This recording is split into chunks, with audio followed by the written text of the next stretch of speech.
Isang araw, nagmamaneho sa Cubao. Aking nakita, babaeng saksakan ng ganda.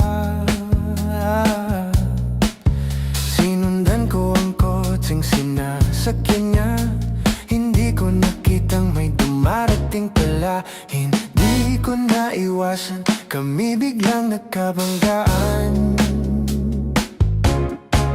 Nung magkamalay, ay nasa ospital na ako.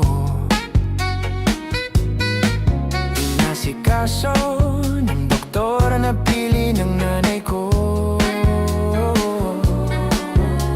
Biglang-bigla na lang ang nurse nandyan na. At para kong nakita ng angel sa ganda. Kahit nagde-delirio, itong nasabi ko sa kanya.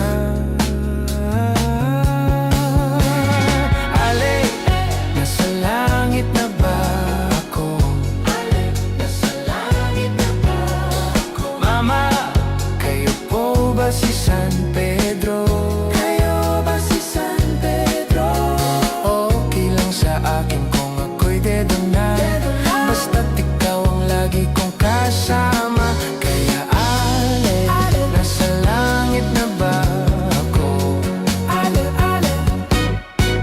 At paglabas ko, niyaya ko na siyang pagkasal. Tinanggihan niya at nasabi may asawa na siya. Dinamdam kong masyadong sinabi niya. Hindi ko nakita, hagdan ubos na. Ako ay nahulog sa semento.